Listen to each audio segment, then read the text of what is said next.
आर्यन लंबे समय से बीमार चल रहा था। वो एक टूटी फूटी झोपड़ी में बैठा इधर उधर देख रहा था। क्या हुआ बेटा, क्या देख रहा है? माँ, ये दीप्ति कहीं नजर नहीं आ रही है। कहाँ चली गई? अभी अभी किसी काम से बाहर गई है। क्यों, क्या हुआ? कुछ नहीं। बस क्या है कि काफी टाइम बाद चाय पीने का मन कर रहा है तो। ये सुनकर शारदा मुस्कुरा उठी और उसने अपनी बेटी नव्या को आवाज दी। नव्या! क्या हुआ माँ? जा अपने भाई के लिए एक बढ़िया सी चाय बना कर ले आ। नव्या मुस्कुराती हुई झोपड़ी के अंदर रखे चूल्हे के पास चली गई, लेकिन तभी उसने देखा कि दूध खत्म हो चुका था। वो चुपचाप बैठ गई। कुछ देर बाद शारदा वहां पहुंची। क्या हुआ? चाय बनने में इतना टाइम लग रहा है? दूध खत्म हो गया है और राशन भी लगभग खत्म है। मुझे तो लगता है शायद आज रात का खाना भी न बन पाए। ये सुनकर शारदा उदास हो गई। जिंदगी में ऐसे दिन भी देखने पड़ेंगे, ये कभी नहीं सोचा था। तभी वहां शारदा की बहू दीप्ति आ पहुंची। सास और ननद की उदासी देखकर वो ठिठक गई। क्या हुआ माँ, आप दोनों के चेहरे इतने उदास क्यों हैं? शारदा रोते हुए सब कुछ दीप्ति को बताती है। दीप्ति गहरी सोच में डूब गई। हमारे पास जितने पैसे थे सब खत्म हो गए। अब हाथ पर हाथ रखकर नहीं बैठ सकते। मैं समझ सकती हूँ बहू, लेकिन तू जानती है आर्यन अभी पूरी तरह ठीक नहीं हुआ है। कोई बात नहीं माँ, मैंने फैसला कर लिया है। मैं चाय बनाऊंगी और चाय बनाकर बेचूंगी। ये तुम क्या कह रही हो? दीप्ति की आंखों में आंसू भर आए। माँ, इनका इलाज अभी चल रहा है, इसलिए अब मेरा काम करना जरूरी है। शादी से पहले भी मैं चाय बनाकर ही गुजारा करती थी। अब फिर से वही करूंगी और अपनी अधूरी पढ़ाई भी पूरी करूंगी।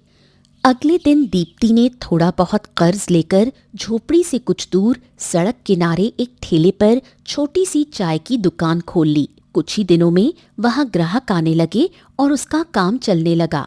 देखते ही देखते भयंकर ठंड का मौसम आ गया। एक सुबह दीप्ति झोपड़ी से बाहर निकल रही थी। बहू, बाहर बहुत ठंड है, कम से कम अपने लिए एक अच्छा स्वेटर या शॉल तो ले ले। माँ, आप जानती हैं दवाइयाँ कितनी महंगी आती हैं। अभी मैं कोई फालतू खर्च नहीं कर सकती। इतना कहकर दीप्ति रोती हुई वहां से चली गई। शारदा की आंखों में आंसू भर आए। तूने देखा नव्या, तू बहू को कितना गलत समझती थी। वो ठंड में चाय बेच बेच कर पूरे परिवार का खर्चा चला रही है। हमारे लिए कंबल, स्वेटर और शॉल ले आती है, लेकिन अपने लिए कुछ खर्च करना उसे फालतू लगता है। समय ऐसे ही बीतने लगा। एक दिन दीप्ति अपनी चाय की दुकान पर कड़ाके की ठंड में चाय बनाकर बेच रही थी। तभी वहां एक लग्जरी कार आकर रुकी। कार के अंदर सौम्या अपने बॉयफ्रेंड राहुल के साथ बैठी थी। हे, क्या हुआ? तुम अचानक से चुप क्यों हो गई? क्या बात है? सौम्या की नजर कार की खिड़की से बाहर दीप्ति पर टिक गई। अच्छा, तो ये यहाँ बैठकर चाय बेच रही है? अग्रवाल खानदान की चाय बेचने वाली बहू? क्या बड़बड़ाई जा रही हो? क्या हो गया? 5 स्टार होटल की चाय तो बहुत पी ली। चलो आज इसकी चाय पीकर देखते हैं। पागल हो गई हो क्या? What nonsense! तुम्हें लगता है मैं सड़क पर ठेले लगाने वाली के हाथ की चाय पी लूंगा? सो चीप, नो वे। लेकिन सौम्या कार का दरवाजा खोलकर बाहर आ गई। राहुल भी उसके पीछे उतर आया। ध्यान से देखो राहुल, ये कोई सड़क छाप लड़की नहीं बल्कि अग्रवाल खानदान की बहू है। Oh my God! ये तो इस शहर के सबसे बड़े बिजनेसमैन आर्यन की पत्नी है। किस्मत के खेल भी अजीब होते हैं। कभी सोचा था कि अग्रवाल खानदान की बहू बनकर भी तुम्हें इस कड़ाके की ठंड में इस सड़ी सी दुकान पर बैठकर चाय बेचनी पड़ेगी। इतना कहकर सौम्या अपने बॉयफ्रेंड राहुल के साथ कार में बैठ गई और वहां से चली गई। दीप्ति गहरी सोच में डूब गई। आखिर सौम्या कौन थी? सौम्या ने उसे अग्रवाल खानदान की बहू क्यों कहा? अगर आर्यन वाकई इस शहर का सबसे बड़ा बिजनेसमैन था तो फिर वो झोपड़ी में क्यों रह रहा था? आखिर दीप्ति और उसके ससुराल वालों के साथ ऐसा क्या हुआ था? इन सभी सवालों के जवाब जानने के लिए कहानी में थोड़ा पीछे चलते हैं। आर्यन मुंबई शहर का रहने वाला था। वो मुंबई का सबसे बड़ा बिजनेसमैन और बेहद अमीर व्यक्ति था। वो अपने ऑफिस में बैठा हुआ था। कुछ देर बाद वो अपने केबिन के बगल वाले केबिन में चला गया, जहां 50 वर्षीय अर्जुन बैठा हुआ था। मिस्टर अर्जुन, हमारी कंपनी को जो जमीन चाहिए थी ना माल बनाने के लिए, वो मुझे मिल गई है। मैं उसे देखने जा रहा हूं। आर्यन, देखा जाए तो मैं इस कंपनी में 30% का पार्टनर हूं और तुम 70% के मालिक हो, पर फिर भी तुम कोई भी काम मुझसे पूछे बिना नहीं करते हो।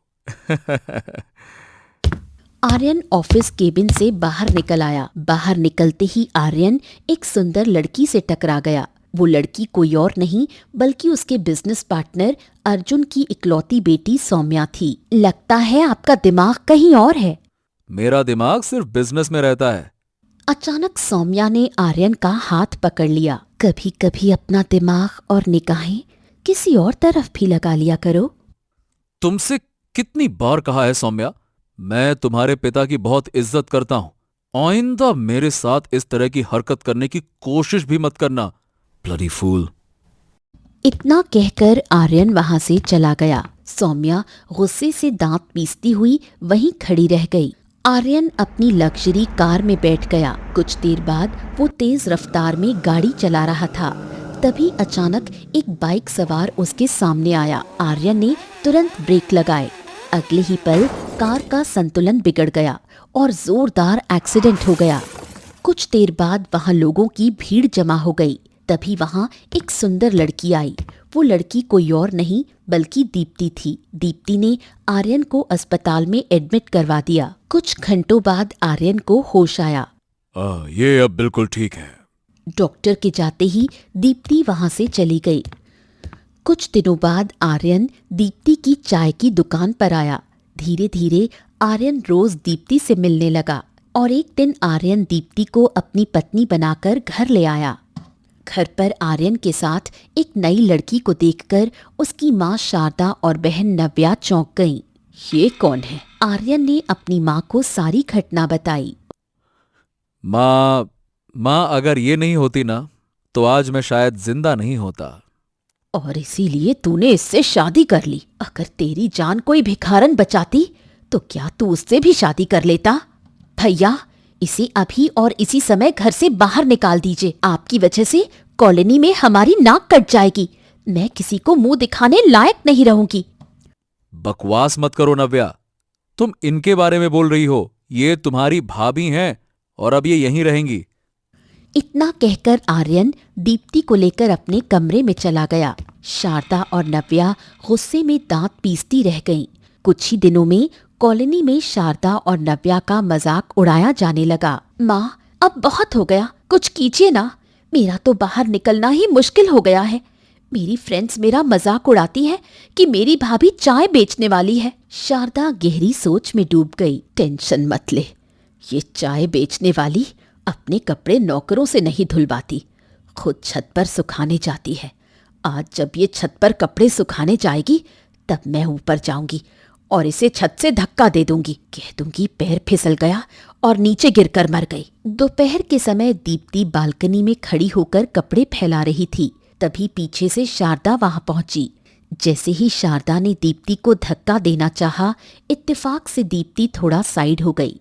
शारदा का पैर फिसल गया और वो नीचे गिरने लगी। मुझे बचा लो, अगर गिरी तो मर जाऊंगी। बड़ी फुर्ती से दीप्ति ने शारदा का हाथ पकड़ लिया। चिंता मत करो सासू माँ, मैं आपको कुछ नहीं होने दूंगी। दीप्ति ने शारदा को ऊपर खींच लिया। शारदा हांफने लगी। दीप्ति उसे गहरी नजर से देखने लगी। सासू माँ, आपके और नव्या के बीच मुझे मारने को लेकर जो बातें चल रही थी मैंने सब सुन लिया था। मैं जानती थी कि आप मुझे जान से मारने आई थी। ये सुनकर शारदा चौंक गई। फिर भी तुमने मेरी जान बचा ली। आपका गुस्सा जायज है। आप लोग बहुत अमीर हैं और मैं बहुत गरीब, आपकी नजर में मैं आपके घर की नौकरानी से भी बदतर हूँ। लेकिन मैंने शादी करने के बाद कई बार आर्यन से कहा था कि मुझे छोड़ दे, पर वो नहीं माना। शारदा की आंखों में आंसू आ गए। मुझे माफ कर दे बहू। उस दिन से शारदा और दीप्ति के बीच माँ बेटी जैसा रिश्ता बन गया।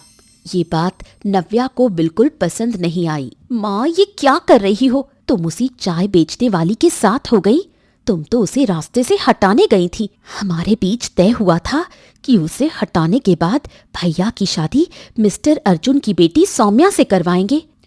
शारदा गुस्से से भर गई। अब इस बारे में बात मत करो। मेरी बहू गरीब है, लेकिन उसने मेरी जान बचाई। जब मेरी जान बची तब मुझे एहसास हुआ कि इसने मेरे बेटे की जान भी बचाई थी। अब मैं अपनी बहू के खिलाफ एक शब्द भी नहीं सुन सकती। इतना कहकर शारदा वहां से चली गई। नव्या गहरी सोच में डूब गई। अगले दिन दीप्ति, शारदा, आर्यन और नव्या डाइनिंग टेबल पर नाश्ता कर रहे थे। तभी वहां मिस्टर अर्जुन कुछ पुलिस वालों के साथ अपनी बेटी सौम्या को लेकर आ गया। तुरंत इस घर को खाली कर दो। क्या? आप ये क्या कह रहे हैं?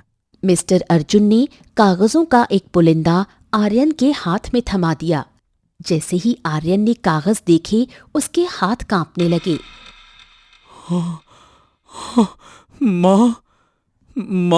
माँ, इसमें तो लिखा है कि मैंने अपनी सारी कंपनी के शेयर मिस्टर अर्जुन को ट्रांसफर कर दिए हैं और इन पर मेरे सिग्नेचर हैं। मिस्टर अर्जुन हंसने लगे। अब झूठ हो या सच, अब ये फैसला तो कोर्ट करेगा। तो बेहतर यही है कि जब तक कोर्ट का फैसला नहीं आता तो जो तुमने मुझे दिया है उस पर मेरा अधिकार तो रहेगा ही रहेगा। चलो चलो चलो, जल्दी करो, निकलो यहां से। आर्यन ये सदमा सह नहीं पाया और बेहोश होकर गिर पड़ा। आर्यन को अस्पताल ले जाया गया। क्या है कि इन्हें गहरा सदमा लगा है। ठीक होने में थोड़ा वक्त लगेगा, पर हां, दवाइयां समय पर देनी होंगी और बहुत ख्याल रखना होगा। कुछ दिनों बाद आर्यन को होश आने लगा। शारदा को अस्पताल में ही पता चला कि अर्जुन ने घर पर ताला लगवा दिया है और सारी प्रॉपर्टी पर कब्जा कर लिया है। शारदा बाहर बैठकर रोने लगी। माँ जी, चिंता मत कीजिए, सब ठीक हो जाएगा। अब हम कहाँ जाएंगे? हमारे पास कुछ भी नहीं बचा। घर नहीं है तो क्या हुआ, मेरी झोपड़ी अभी भी वही है। दीप्ति अपने पति, सास और ननद को झोपड़ी में ले आई। सारी घटना याद करते हुए दीप्ति की आंखों से आंसू बहने लगे। वो चाय की दुकान बंद कर चुपचाप घर लौट आई और किताब लेकर बैठ गई। दिन में वो चाय बेचती और रात में पढ़ाई करती। एक दिन दीप्ति मिठाई का डिब्बा लेकर आई। माँ, मेरी मेहनत रंग लाई। क्या हुआ? मैंने आईपीएस की परीक्षा और इंटरव्यू दोनों क्लियर कर लिया है। शारदा और नव्या की आंखों से खुशी के आंसू बहने लगे। कुछ दिनों बाद दीप्ति अपने परिवार को सरकारी बंगले में ले आई। एक दिन दीप्ति अपने ऑफिस में बैठी थी, तभी एक व्यक्ति शिकायत लेकर आया। अरे, आपको मैं पहचानती हूँ। आप तो आर्यन की कंपनी में काम करते थे ना? आप हमारे घर भी आए थे। वो व्यक्ति दीप्ति को इतने बड़े पद पर देखकर चौंक गया। उसे यकीन ही नहीं हो रहा था कि वही दीप्ति आज इतनी बड़ी अधिकारी बन चुकी है। हमें तो लगा था कि आप सब देश छोड़कर चले गए होंगे। आपके साथ मिस्टर अर्जुन ने बहुत बड़ा धोखा किया था। अगर उस धोखे के सबूत मेरे पास होते तो मैं उसे छोड़ती नहीं। मुझे आज तक समझ नहीं आया कि उनकी पूरी कंपनी और सारी प्रॉपर्टी मिस्टर अर्जुन के नाम कैसे हो गई। उसने फ्रॉड किया है, लेकिन हम कुछ नहीं कर पा रहे क्योंकि उन कागजों पर आर्यन के सिग्नेचर हैं। वो व्यक्ति गहरी सोच में डूब गया। कुछ पल चुप रहने के बाद वो धीरे से बोल पड़ा। एक बात बोलूं, आप बुरा तो नहीं मानेंगे? बोलो। आपकी कंपनी पर कब्जा होने से एक दिन पहले मैंने नव्या जी को मिस्टर अर्जुन के ऑफिस में जाते हुए देखा था। हाँ, वो बहुत गुस्से में थी। उनके हाथ में एक पेपर था। वही पेपर वो मिस्टर अर्जुन को दे रही थी और दोनों के बीच में कुछ बातचीत भी हुई थी। मुझे ऑफिस में थोड़ा जासूसी करने की आदत है, तो मैं किसी बहाने से अंदर चला गया, लेकिन मिस्टर अर्जुन ने मुझे तुरंत बाहर जाने को कह दिया। फिर भी मैंने तिरछी नजरों से देखा कि वो पेपर पूरा का पूरा ब्लैंक था। Blank paper. इतना कहकर वो व्यक्ति वहां से चला गया।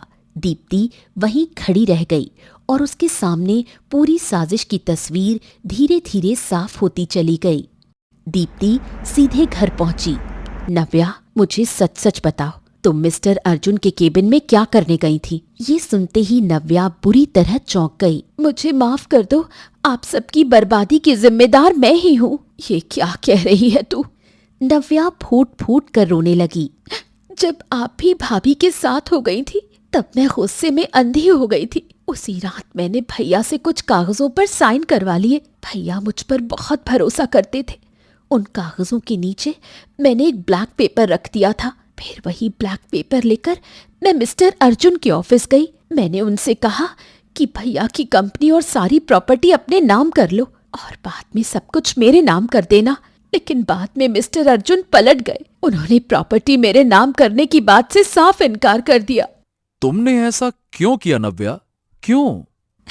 आप सबको सबक सिखाने के लिए। नव्या फूट फूट कर रोने लगी। आर्यन गुस्से से मुंह फेर लेता है। शारदा भी चुपचाप आंखें झुका लेती है। मुझे तुमसे कोई शिकायत नहीं है। तुम्हें अपनी गलती का एहसास हो गया, यही बहुत बड़ी बात है। और दोनों मिस्टर अर्जुन के पास पहुंची। आपने धोखे से प्रॉपर्टी अपने नाम की। आपने मेरे भोलेपन और नादानी का फायदा उठाया।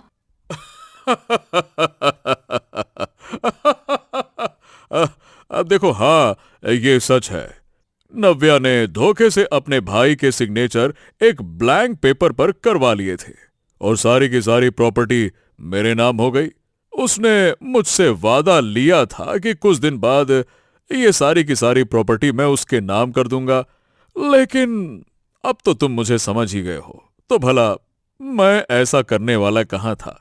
मैं हमेशा से मैं इस कंपनी का 100% मालिक बनना चाहता था। मिस्टर अर्जुन ठहाका लगाकर हंसा। दीप्ति हल्की सी मुस्काई। आपने जो कुछ कहा वो सब कुछ रिकॉर्ड हो चुका है। दीप्ति ने अपना मोबाइल दिखाया। मेरी साड़ी में कैमरा लगा हुआ है। मिस्टर अर्जुन के चेहरे का रंग उड़ गया। फिर उसे पता चला दीप्ति कोई साधारण औरत नहीं, बल्कि एक आईपीएस अधिकारी है। दीप्ति ने मिस्टर अर्जुन को गिरफ्तार कर लिया। अदालत ने मिस्टर अर्जुन को सजा सुनाई। जज ने आदेश दिया कि मिस्टर अर्जुन ने जो भी प्रॉपर्टी और कंपनी धोखे से हथियाई थी, वो पूरी की पूरी आर्यन को वापस की जाए। मिस्टर अर्जुन को मजबूरन सारी प्रॉपर्टी और कंपनी के शेयर आर्यन के नाम करने पड़े।